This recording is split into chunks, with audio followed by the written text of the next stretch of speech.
Hay momentos en la vida que nunca crees que vas a vivir, hasta que los vives. Momentos que te hacen cuestionar todo, que te dejan sin aliento y te hacen preguntarte si realmente conoces a las personas que amas. Todo comenzó como un día cualquiera. Nuestro hijo, nuestro pequeño, alguien en quien siempre confiamos. Pero esa mañana había algo diferente en su mirada, algo que no podía explicar. Una tensión silenciosa, casi imperceptible, que nos erizó la piel. No dijimos nada, tratamos de ignorarlo, hasta que fue demasiado tarde. Lo que pasó después todavía me persigue. Lo sentí antes de que sucediera, un segundo que se estiró como si el tiempo se detuviera. Y luego, el empujón. Sí, nuestro propio hijo nos empujó del acantilado.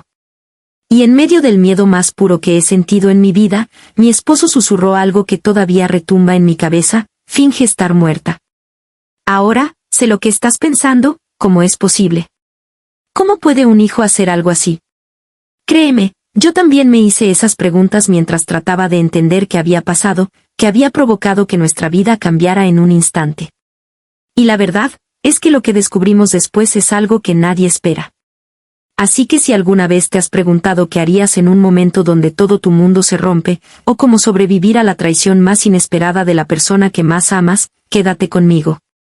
Porque esta historia no es solo sobre miedo o peligro, es sobre secretos, decisiones imposibles, y sobre lo que significa realmente luchar por tu familia cuando todo parece perdido. Cada detalle que voy a contarte, cada mirada, cada susurro, cada silencio, te hará sentir que estás allí con nosotros, viviendo cada segundo. Y lo mejor, o lo peor, es que apenas estamos comenzando. Así que respira hondo, porque lo que viene no tiene vuelta atrás. Nuestro hogar siempre había sido nuestro refugio, o al menos eso creíamos. Las paredes guardaban risas, pequeños conflictos cotidianos y recuerdos que se acumulaban como polvo en los estantes. Mi esposo y yo éramos una pareja que había aprendido a navegar entre los desafíos de la vida, pero también entre nuestras propias diferencias. Él, meticuloso y reservado, siempre pensando antes de actuar; yo, más emocional, dejando que los sentimientos guiaran mis decisiones.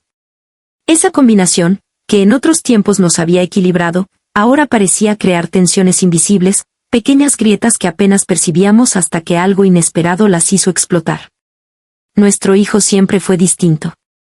Callado, observador, inteligente más allá de su edad. Nunca fue el niño ruidoso que corre por la casa sin control; sus emociones se leían en la mirada, en los silencios largos que llenaban la habitación. Recuerdo tantas veces preguntarme si entendíamos realmente lo que pasaba por su mente. Según estudios de la Universidad de Harvard, un niño que experimenta estrés crónico o tensión familiar puede desarrollar comportamientos inesperados, incluso agresivos, cuando se siente atrapado o incomprendido. Nunca hubiera imaginado que algo así podría reflejarse en nuestro hijo, y menos de la forma que sucedió aquel día. El vecindario en el que vivíamos era tranquilo, casi demasiado. Una calle bordeada de árboles que susurraban con el viento, casas alineadas como en un cuadro perfectamente ordenado. A veces me sentía extraña viendo tanta calma; era como si el entorno nos engañara, escondiendo la tormenta que se gestaba dentro de nuestras paredes. Nuestro hogar estaba lleno de rutina, pero también de señales que empezábamos a ignorar, discusiones silenciosas entre mi esposo y yo, miradas de reproche que nuestro hijo captaba y almacenaba, y pequeños actos de desafío que parecían triviales, pero que eran fragmentos de algo más profundo. Había una mañana en particular que aún no puedo olvidar. El sol apenas iluminaba la cocina y nuestro hijo se sentó frente a nosotros con los brazos cruzados, con esa expresión que nunca antes había visto. No dijo nada al principio, pero algo en sus ojos me heló la sangre. Era una mezcla de tristeza, enojo y desafío. Me di cuenta, demasiado tarde, de que esa expresión estaba cargada de un mensaje que aún no podía comprender completamente. Intenté recordar todos los pequeños momentos que llevaron a ese día. Las noches en que lloraba solo en su cuarto, las veces que desaparecía en silencio para evitar nuestra mirada, los momentos en que respondía con frialdad a nuestras preguntas más simples. No era un mal niño, era un niño que estaba luchando con emociones que ni él mismo podía comprender, y que nosotros apenas empezábamos a notar. La ciencia habla de esto; según investigaciones sobre desarrollo adolescente, Los jóvenes que sienten que sus emociones no son validadas por sus padres pueden internalizar frustración y, en casos extremos, actuar de formas que parecen incomprensibles o incluso peligrosas. El acantilado no estaba lejos de nuestra casa, un lugar que antes era sinónimo de libertad y juego. Recuerdo cómo, los domingos, íbamos a caminar allí, con el viento en la cara y la sensación de que todo era posible. Pero ahora, esos mismos senderos me parecían amenazantes. La naturaleza seguía igual, el sonido de las olas rompiendo contra las rocas, el olor a sal y tierra húmeda, los árboles meciéndose suavemente. Sin embargo, mi percepción había cambiado. Lo que antes inspiraba calma, ahora era un recordatorio silencioso de que algo podía suceder en cualquier momento, incluso en un lugar que parecía seguro. Mirando hacia atrás, todo estaba allí, las señales pequeñas, los comportamientos que no entendíamos, los silencios pesados, las tensiones no resueltas. Todo apuntaba, sin que lo supiéramos, a un momento crítico.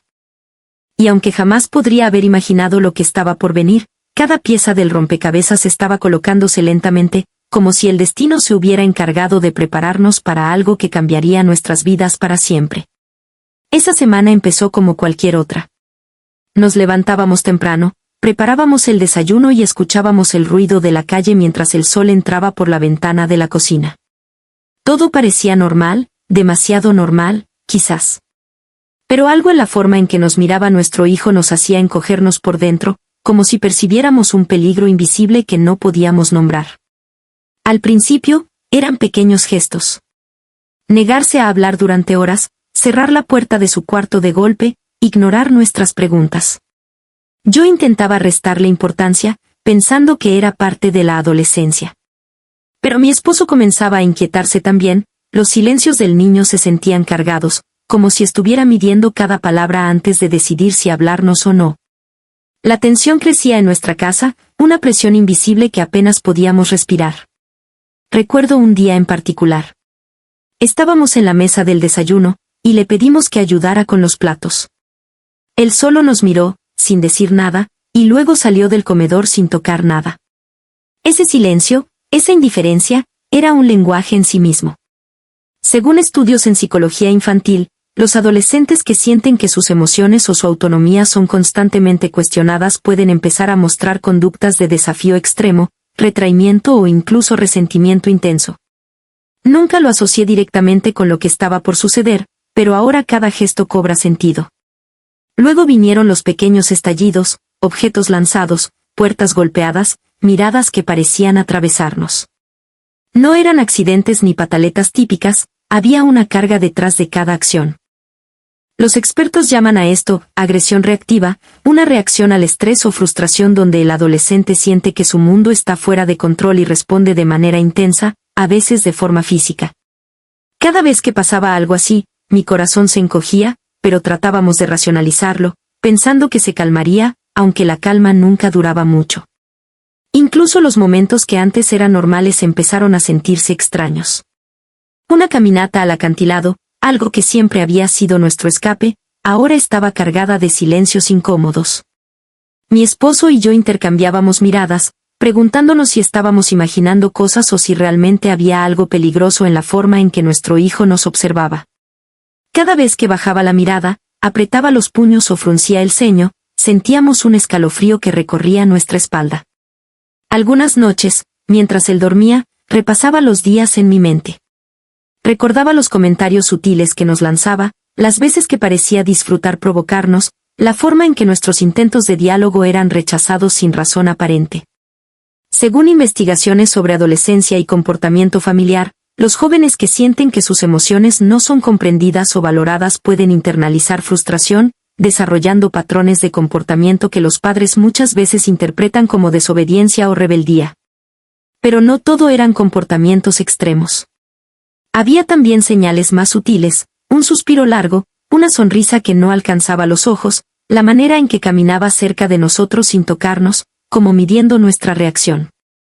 Cada uno de estos pequeños incidentes era un hilo en una telaraña que apenas podíamos percibir, pero que estaba ahí, tensándose cada día más. Recuerdo que una tarde, mientras caminábamos cerca del acantilado, él se acercó demasiado al borde, jugando con la roca, y una sensación de alarma se apoderó de mí. No era el primer desliz, pero había algo en su mirada que no había visto antes. Una mezcla de curiosidad peligrosa y desafío silencioso. Los especialistas en comportamiento adolescente explican que este tipo de riesgo calculado puede ser un intento de probar límites, de medir la reacción de los padres, pero también puede reflejar frustraciones internas profundas. Esa explicación calmaba mi mente, pero no mi corazón. Cada día que pasaba, sentía que estábamos caminando sobre un terreno invisible lleno de grietas.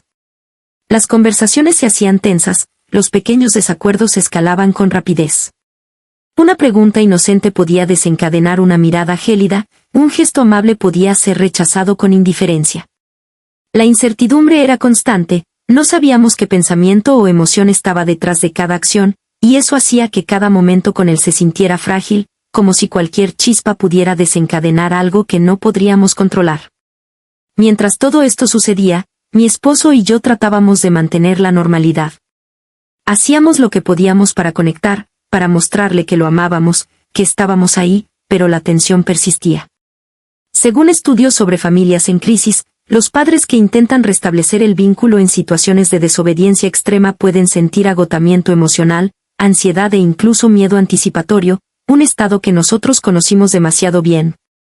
A medida que se acercaba el fin de semana, la sensación de inquietud crecía. Habíamos planeado otra caminata al acantilado, un lugar que siempre había sido nuestra escapatoria. Pero ahora, cada paso que él daba, cada mirada que lanzaba, nos recordaba que algo estaba cambiando. Esa mañana, todo parecía normal, pero algo en la forma en que nos miraba me hizo sentir que algo iba a pasar. Pequeños incidentes continuaron acumulándose, un portazo en la cocina, una discusión que parecía insignificante, un gesto de desafío silencioso. Todo se combinaba para formar un cuadro inquietante. No sabíamos cuándo ni cómo sucedería, pero había una certeza silenciosa que se instalaba en nosotros, este fin de semana, todo iba a cambiar. Y así, mientras nos preparábamos para salir hacia el acantilado, cada paso se sentía más pesado. Cada mirada, cada silencio, cada pequeño gesto, era un recordatorio de que la tensión estaba a punto de explotar. La preparación silenciosa, la acumulación de emociones no expresadas, y las señales que ignoramos por miedo a confrontarlas nos habían llevado al borde de algo que jamás podríamos haber imaginado. Sentí el aire frío en mi cara antes de darme cuenta de lo que estaba pasando. Un empujón. Tan rápido que mi cuerpo apenas tuvo tiempo de reaccionar. Mi corazón se detuvo un instante, luego empezó a latir con una fuerza que sentía en cada vena. «Finge estar muerta», susurró mi esposo. Su voz era un hilo de calma en medio del caos. No podía pensar, no podía gritar. Cada segundo se estiraba hasta volverse eterno. Sentí la gravedad jalándome hacia el vacío, el viento rugiendo a mi alrededor, y la roca debajo, esperándome como un juez silencioso. Mi hijo estaba allí, en el borde, mirándome. No entendía del todo lo que había hecho, o tal vez sí. Había algo en su expresión que era aterrador y doloroso al mismo tiempo. Ira, confusión, desafío, miedo, todo mezclado en un solo instante que se sentía interminable. El tiempo parecía distorsionarse. Mi mente se vació, y al mismo tiempo, cada pensamiento se amplificó. La adrenalina inundó mi cuerpo. Según estudios sobre el comportamiento humano en situaciones extremas, el cerebro activa un modo de supervivencia intenso, el dolor se amortigua, los sentidos se agudizan, y los reflejos se vuelven casi automáticos. Sentí cada músculo tensarse como un resorte, mi cuerpo buscando instintivamente un punto de apoyo, aunque sabía que no había ninguno. Grité en silencio, aunque no salió ningún sonido. La caída continuaba. Las olas rompiendo abajo parecían un rugido lejano, pero mi mente las escuchaba con claridad ensordecedora. Cada pensamiento era fragmentado: protegerme, respirar, sobrevivir. Mi esposo gritaba mi nombre, pero la voz parecía venir de otro mundo. Su mano estaba extendida, pero demasiado lejos para alcanzarla. Recordé técnicas que había leído alguna vez sobre supervivencia en caídas: mantener la calma, controlar la respiración, preparar el cuerpo para el impacto. Pero en ese momento, la teoría chocaba contra la realidad: no hay preparación suficiente para cuando alguien a quien amas te empuja hacia la muerte. mi visión se volvió un torbellino. Rocas, cielo, el océano rugiendo, y mi hijo, su expresión fija en mí. Pensé en cómo llegamos a este momento. Los días, las semanas, las pequeñas señales que ignoramos. La psicología dice que nuestro cerebro entra en estado de alerta máxima, liberando adrenalina y cortisol. El tiempo se percibe más lento, cada movimiento se siente crucial. Yo podía sentir cada latido, cada respiración, cada músculo reaccionando al mismo tiempo. Sentí que mi cuerpo se golpeaba contra la pendiente antes de que cayera al agua. El impacto fue brutal, pero no como en las películas, era frío, doloroso, pero también extraño, como si el cuerpo supiera que debía proteger los órganos vitales mientras todo lo demás recibía el golpe. La respiración se me cortó, tragando agua, mientras intentaba orientarme. Cada movimiento era una lucha entre el instinto de sobrevivir y el shock que congelaba mis pensamientos. Escuché la voz de mi esposo nuevamente, cerca pero difusa. Me alcanzó y me sostuvo, arrastrándome hacia un punto seguro en la orilla. Todo mi cuerpo temblaba, el agua golpeando mi piel como recordatorio de lo frágil que somos ante la gravedad y la traición inesperada. Mientras me sentaba en la roca, temblando y tratando de recuperar el aliento, mi mente registraba cada detalle, la expresión de mi hijo, la urgencia de mi esposo, el sonido del océano rompiendo. Todo se mezclaba en un cóctel de miedo, incredulidad y amor. No podía comprender cómo alguien tan cercano podía ser la fuente del peligro más intenso de mi vida. Nuestro cuerpo, en estas situaciones extremas, se comporta de manera sorprendente. La adrenalina mantiene la conciencia, el corazón bombea más rápido, y aunque el miedo domina la mente, los reflejos automáticos nos dan una pequeña ventana para sobrevivir. Sentí esa ventana abrirse y cerrarse en segundos mientras luchaba por no desplomarme completamente. Finalmente, después de lo que parecieron eternidades comprimidas en minutos, estaba segura en la roca. Temblando, llorando, con el corazón aún desbocado. Miré hacia arriba. Nuestro hijo estaba parado allí, confundido, asustado, sin palabras. Nunca olvidaré esa mirada, mezcla de arrepentimiento, desafío y algo que todavía no podía entender. Ese momento cambió todo. No solo por lo que sucedió físicamente, sino por lo que reveló sobre nuestra familia, nuestra vulnerabilidad y nuestra necesidad de entender y conectar. Cada respiración posterior era un recordatorio de que sobrevivir no solo es físico, sino emocional. El amor, el miedo, la traición, todo se mezcló en un instante que cambiaría nuestras vidas para siempre. El silencio después de la caída fue absoluto. No había sonido más allá del rugido lejano de las olas y de nuestra respiración entrecortada. Mi cuerpo temblaba, todavía empapado, cada músculo rígido por la adrenalina que aún recorría mis venas. Sentía como si cada latido pudiera explotar en mi pecho. La realidad no terminaba de asentarse, habíamos sobrevivido, pero ¿cómo? Mi esposo me sostuvo con fuerza, sus manos temblando al igual que las mías. Sus ojos no reflejaban alivio, sino una mezcla de miedo y culpa. Estoy bien, creo que estoy bien, murmuré, pero la voz sonaba extraña, ajena, como si viniera de otra persona. A nuestro alrededor, el mundo continuaba, indiferente a lo que acabábamos de vivir. Nuestro hijo estaba a unos metros, quieto, mirándonos con los ojos muy abiertos. No hablaba, pero su presencia era abrumadora. Cada respiración que tomaba parecía medir la nuestra. Sentía tensión en el aire, una mezcla de miedo, confusión y algo más profundo que no sabíamos cómo nombrar. Psicólogos explican que tras un evento traumático extremo, como un intento de homicidio o una amenaza directa a la vida, tanto la víctima como el agresor experimentan una saturación de estrés que puede afectar la memoria inmediata, la percepción del tiempo y la capacidad de tomar decisiones racionales. Mientras tratábamos de recomponernos, cada palabra que decía nuestro hijo nos cortaba como un cuchillo. El silencio se volvió insoportable. Yo quería acercarme, abrazarlo, preguntarle por qué, pero la racionalidad luchaba con la emoción. Según estudios sobre trauma familiar, los sobrevivientes de incidentes violentos en el núcleo familiar pueden experimentar síntomas inmediatos similares a PTSD, confusión extrema, hipervigilancia, flashbacks de los momentos críticos y dificultad para procesar emociones complejas. Recuerdo claramente el momento en que nos sentamos en la roca más segura, intentando recuperar el aliento. Mi esposo y yo intercambiamos miradas que decían más que cualquier palabra: miedo por nuestra vida, incredulidad por lo que nuestro propio hijo había hecho, y culpa silenciosa. Los expertos señalan que los padres en situaciones de violencia familiar extrema a menudo sienten una combinación de culpa e impotencia, incluso cuando la responsabilidad no es suya. Nuestro hijo finalmente habló, con una voz temblorosa que apenas reconocimos: no quise, no quería que pasara. Cada sílaba nos atravesaba.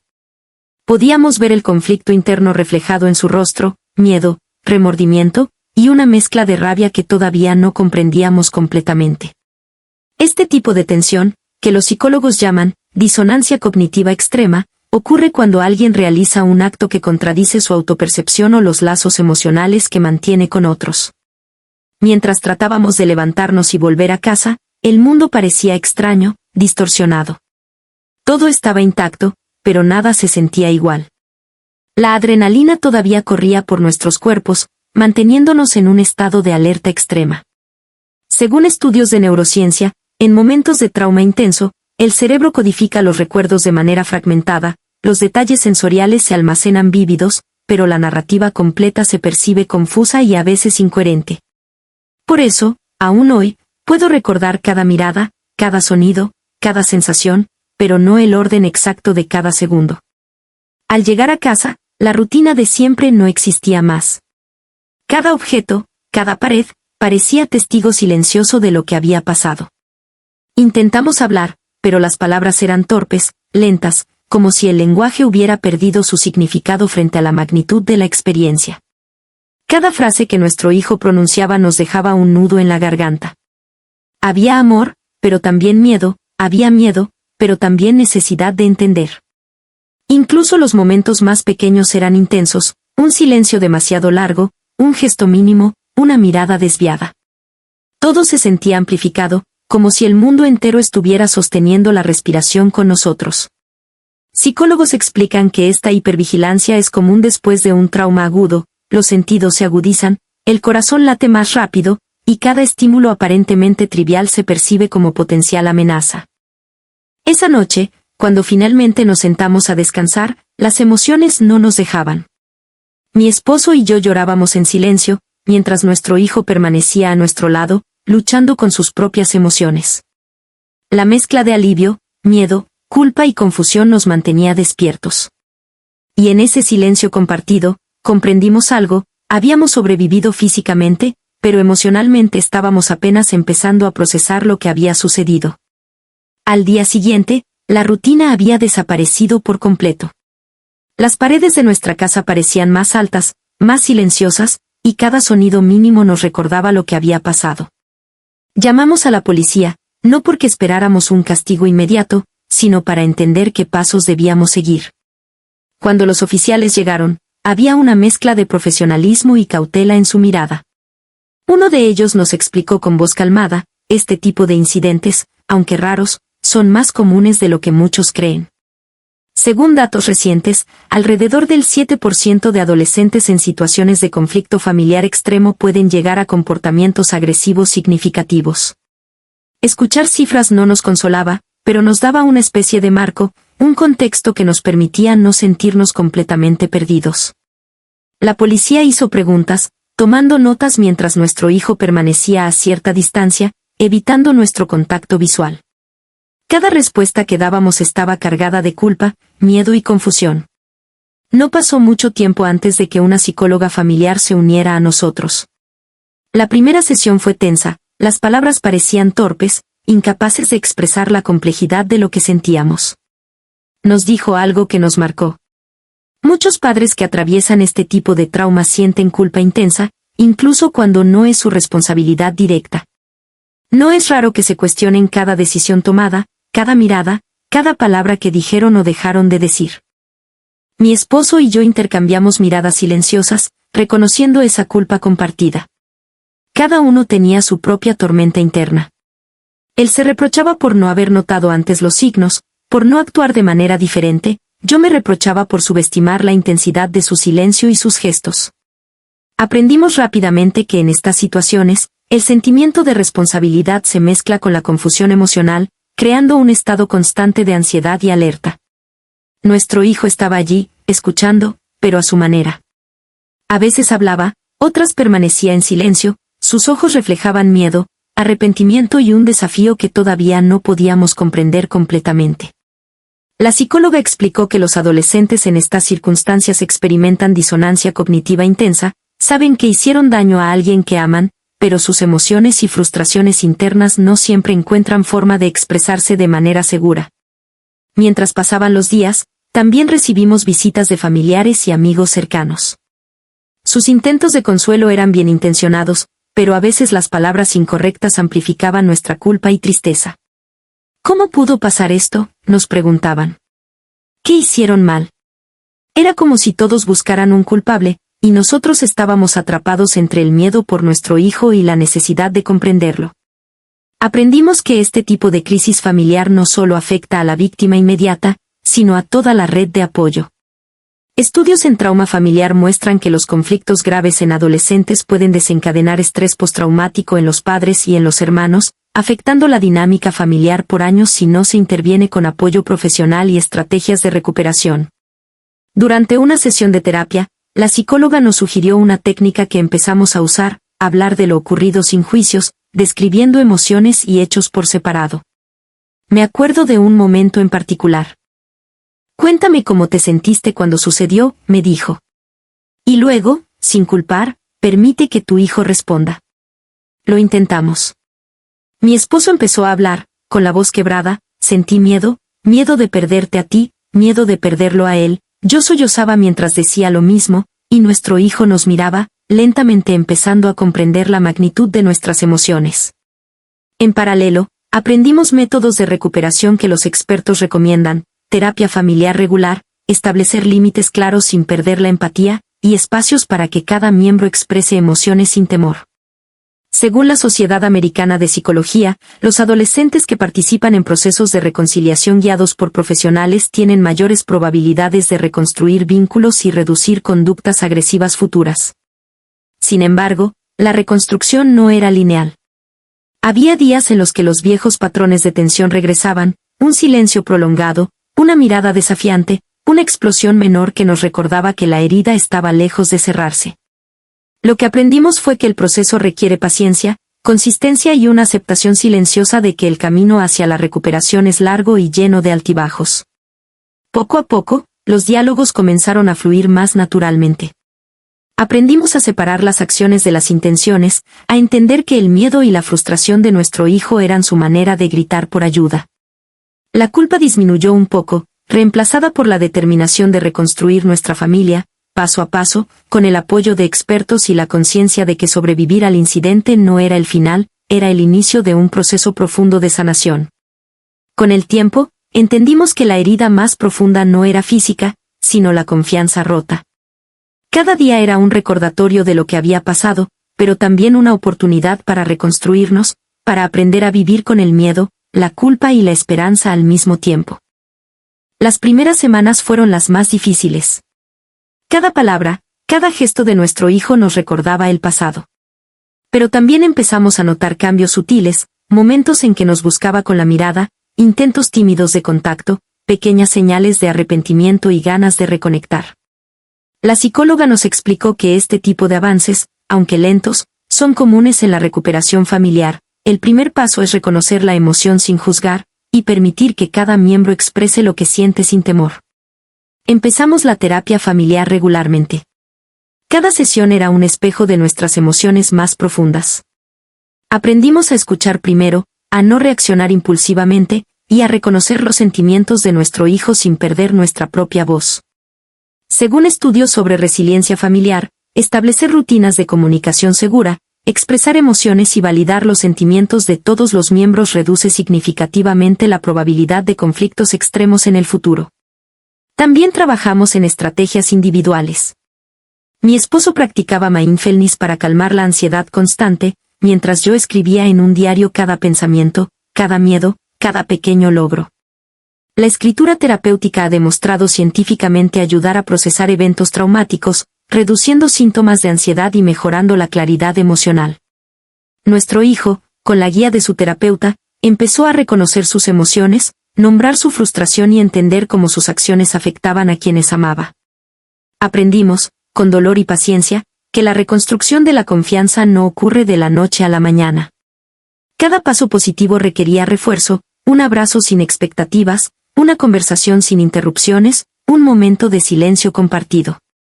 La psicología del trauma indica que la reparación del vínculo depende de la consistencia y la percepción de seguridad emocional. Sin ello, el miedo y la desconfianza pueden reaparecer en cualquier momento.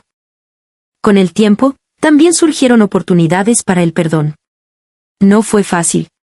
Hubo lágrimas, palabras difíciles, momentos en que queríamos retroceder. Pero cada intento de perdón era un acto de valentía, reconocer el daño, aceptar la emoción y decidir que queríamos avanzar juntos. Investigaciones sobre reconciliación familiar muestran que los adolescentes que participan en procesos de perdón guiados por profesionales desarrollan mejores habilidades de regulación emocional y una mayor empatía hacia los demás. Las lecciones que aprendimos fueron profundas, la comunicación clara y constante es vital, los silencios prolongados pueden ser peligrosos, y la paciencia no es una debilidad, sino un acto de amor.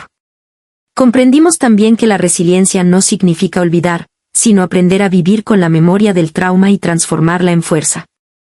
Cada pequeño gesto de nuestro hijo, cada momento de conexión, era un recordatorio de que la sanación es posible, aunque lenta y frágil.